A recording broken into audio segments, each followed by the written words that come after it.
Alright, so thank you very much. I think you've covered a lot of areas, social media, the importance of politics and the legal reforms, and it reminds me to Berita Harian reports that I read 2-3 days ago, of which the Kementerian Pembangunan Wanita, Keluarga dan Masyarakat is currently working to establish Akta Kesaksamaan Gender. But then in that report, it just mentioned about the pregnant woman and women in not to the extent of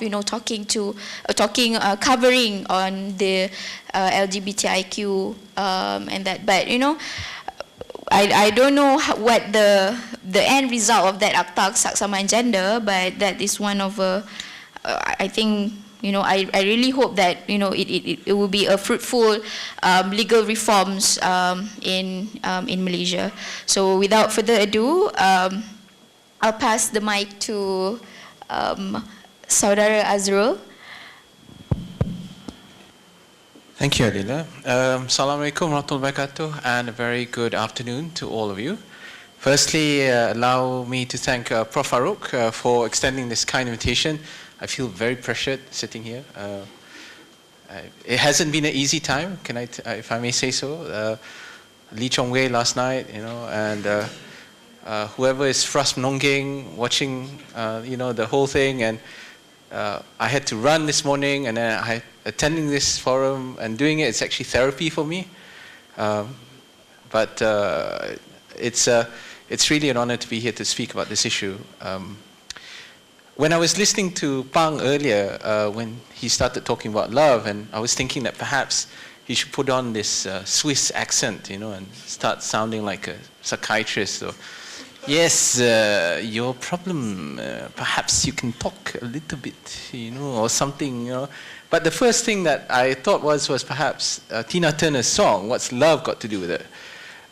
Because it seems a lot of the problems we have today when we talk about many of these LGBT issues has very little to do with love and more on things that I think we just suffer from a lack of it. I think compassion and all this, and a lot of it can be attributed to a lack of love. So perhaps Pang's right there.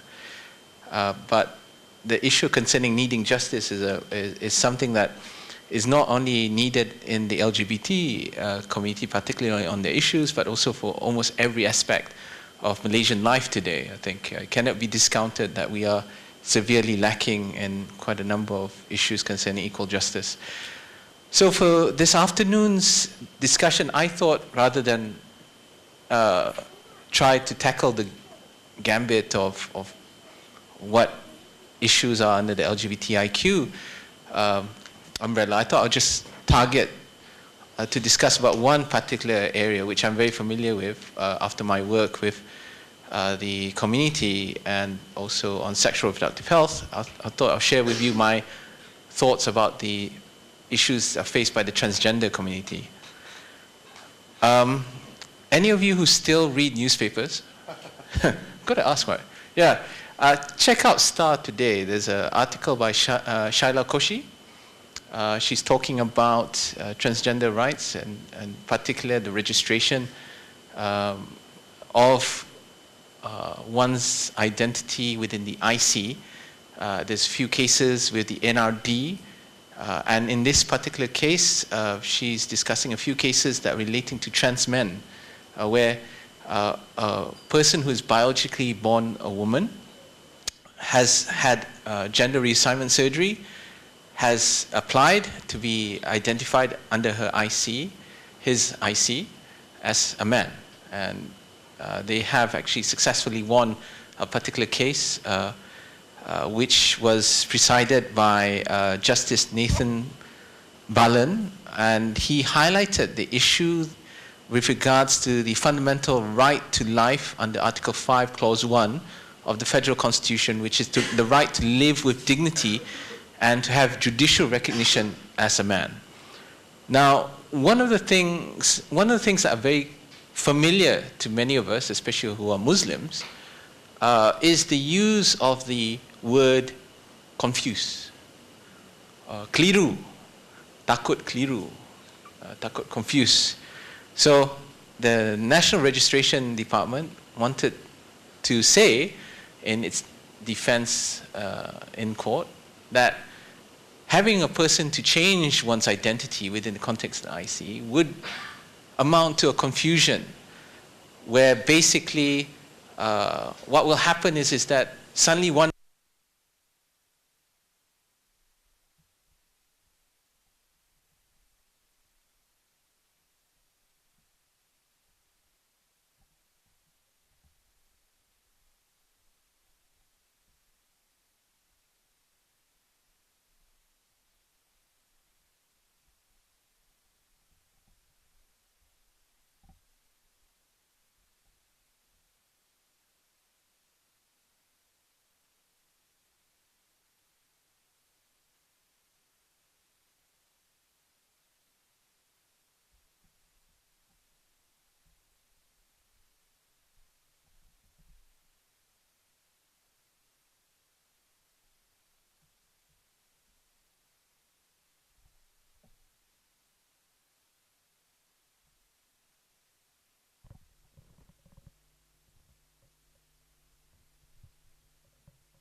when they talk about sexual minorities. Our moderator spoke just now about, visiting Kak Sally, right? And you know the person is transgender because the way the pakaian and the perwatakan and all this. So you can see them, you know who they are, you know how they are, and they are members of the transgender community. So they make easy targets for people who feel that they need to express their piety, zealousness towards religion, or bulan puasa kan nak tunjuk dapat pahala sikit pergi tangkap a few transgender persons. And especially if you are a Muslim transgender. If you're a non-Muslim transgender, the worst thing that can happen to you is that you get charged for indecency, I think, public indecency. There's no specific law, if I'm not mistaken, that says you cannot wear a woman's clothing in civil law, I think. Right? Yeah. But in Sharia there is. And it's quite, ganas in its wording. So basically, if you're a Muslim transgender, it's really scary. It's really scary. That many of the experiences of this community in just living in this country sometimes is literally life and death situations. I've been at a dinner table this one raya where a few members of my family were telling this funny story. And this funny story involved, typing. Who is from Perak here? Anybody? Typing? They have this taman.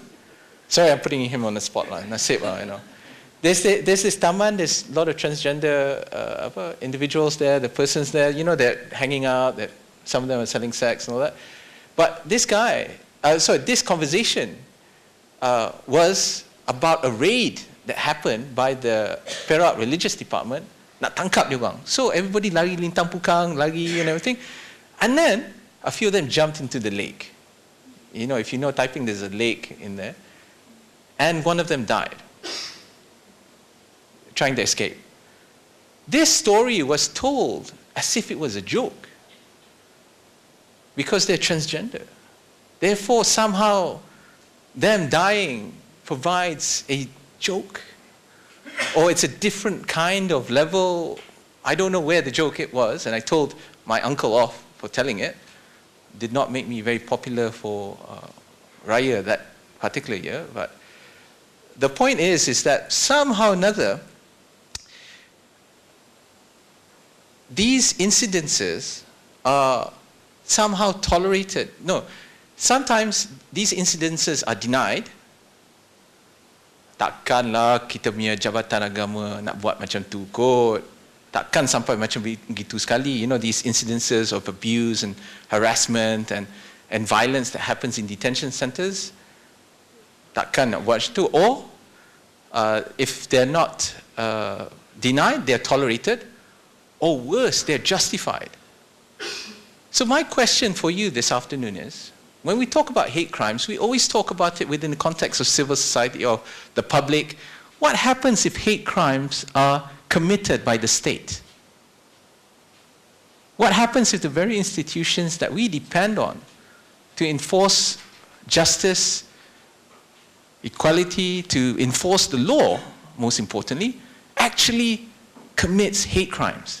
And what happens here is that there is a duality in how they look at who is able to benefit from protection under the law. When I talk about discrimination in this particular context this evening, I'm not talking about kena tak dilayan waktu nak pergi beli barang dekat Giant or pergi 7-Eleven, and then the person tak nak layan because you're transgender. I'm not talking about that kind of commonplace discrimination. I'm talking about discrimination under the law, where what happens is that consider that stepping out of your own house to earn a livelihood, to socialize, or even to pray, because a lot of people think that just because you're transgender, you have no religion, or that you are immoral, or that you are criminals of religion. But the fact is, many of them are very religious. I am touched sometimes when I see some of them, you know, when they express their faith to me, and my faith isn't so hebat lah, you know, but when you see them, you cannot help but feel inspired. But imagine that just trying to do things that we take for granted every day, they're liable to be arrested, prosecuted because of these laws. Imagine that their existence alone is being denied, and worse, is being criminalized. And you know, one of the worrying things is that just like everybody else, they also suffer from crimes being committed towards them, things like sexual harassment, sexual abuse, physical violence, rape. And then suddenly, when you're a transgender going over to the police station, you want to report that you've been raped, and the abang sergeant, I'm sure you've met a few abang sergeants kan, nampak ada misai, skiller, and then says, mana laki boleh kena rogol? You laki ke perempuan? And this whole cycle of trauma, that if you can imagine that it happens for a woman who's trying to report her own rape, imagine for a person who's transgender.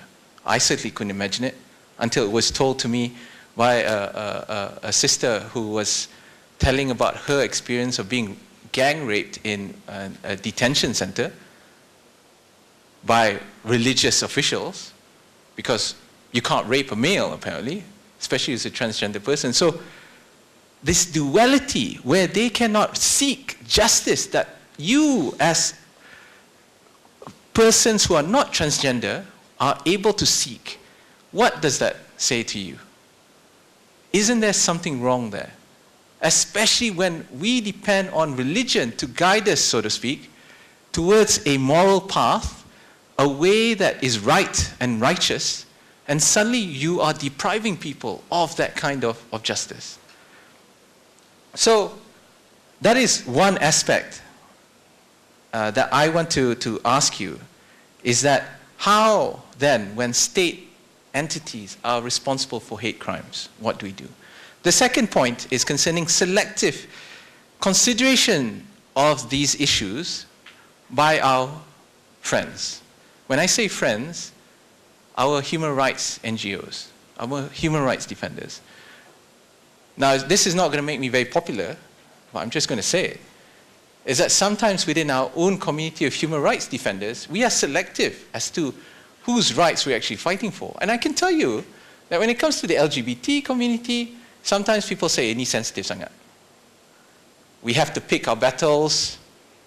You know, this is something that we have to put on the back first. We have to fight all the other things first, and then we'll come back to you. Thing is that I don't think when you say this, we'll come back to you. I don't think it's going to be anytime soon. You know, and this is something that I think we need to hold our friends accountable, because we're waiting too long. And I speak as an ally of the LGBT community. And I have to be honest here, is that we need we need the community to speak out and hold our friends to that standard that we say. If you come up with a human rights report for Malaysia, I want you to ask, where is this section on sexuality rights? Because there's a hell of a lot that's happening in this country when it comes to sexuality rights, which are being violated, abused, and being deprived, and criminalized, which is worse. We cannot depend on Human Rights Watch. Be a report that comes out, which is a very good report. I must recommend that you read it. But we need ourselves to be able to produce these things. It's important. And the final point that I wanted to mention is concerning our need to remind ourselves and our government And those who we elect as our members of the Rakyat's representatives, Wakil Rakyat, I'm just looking at you as a politician, and I'm also holding myself to this standard, and I'm not just depending on politicians or Wakil Rakyats to do it, because I think in Malaysia we do too much proxy work.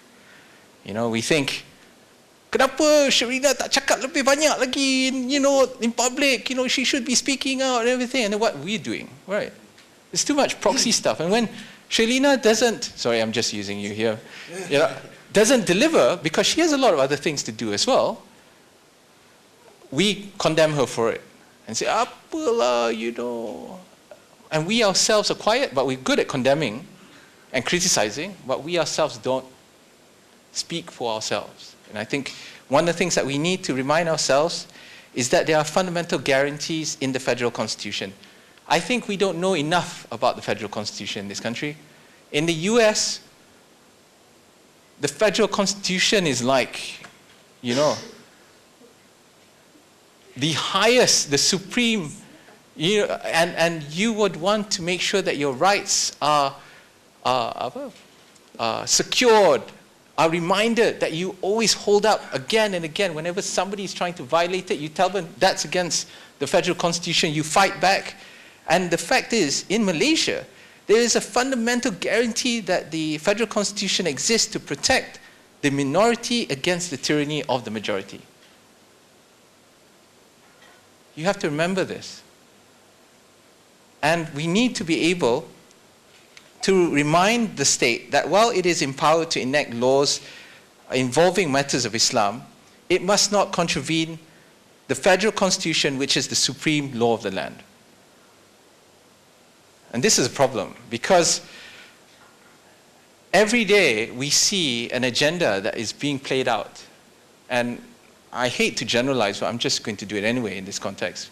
Because to do so, to go into detail, I have to submit to Prof. Farouk a paper, is that the Islamization agenda that is being played out today makes the LGBT community at risk and vulnerable towards anything that the agenda wants to impose. And very often it involves deprivations or criminalization of individuals and communities in order to demonstrate piety or adherence to the Islamization agenda. And very often these things are against the federal constitution. If you look at what has happened over the past few years, cases like, who knows about the Borders book case, the Irshad Manji case? Yes. You know, right? I followed this case for 3 years.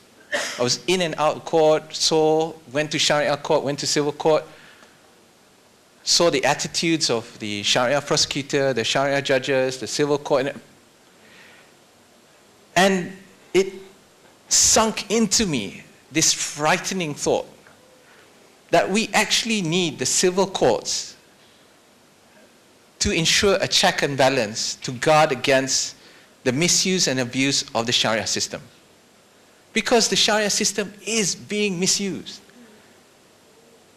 And we have to recognize this. We cannot blind ourselves to this reality where there are agendas that are being played out which are eroding, violating, and worse, do not even recognize the existence of these guarantees, the fundamental guarantees under the federal constitution. And it needs to be emphasized again and again that the Constitution clearly places the Sharia system to be subordinate to civil laws. Because some people, for example, the Inspector General of Police, seems to regard the Sharia system and the civil law system as equal. And that's wrong. That's why we have these weird things where in the case of Indra, right, the custody, where the IGP is waiting for some sort of signal from the Sharia, I don't know, telepathy ke, butt cheek twitch ke, or something from the Sharia court to signal that it's okay to go and and hand over custody for the child to the parent, to the mother. So right now, our own institutions have a problem, that they do not either realize out of ignorance, which is pretty bad because they're the ones who are supposed to be upholding the institutions, or worse, they are denying and deliberately violating the Constitution for their own agendas. So I hope I don't sound like some conspiracy theorist, but I just wanted to say this to you because I think it's important for us to realize that it's part of a bigger picture, and that the ones who are being made out as easy prey are the LGBT community. So I want to just end on this para, which is that I have to emphasize this evening that this isn't about whether or not a man can wear female clothing or not. It isn't. It is about the existence of the transgender community when I'm referring to the talk that I'm giving this evening. It's about their existence. The transgender persons or matnyas are not abstract concepts, sins or criminals. They are people like you and I who have every right to live as everyone else with equal protection under the Malaysian sun. Quoting from Kapil Singh's famous quote, that we are all equal under the Malaysian sun. And I hope that you will join me in making sure that we make that a reality and not just an aspirational statement that we wish could actually happen. Thank you.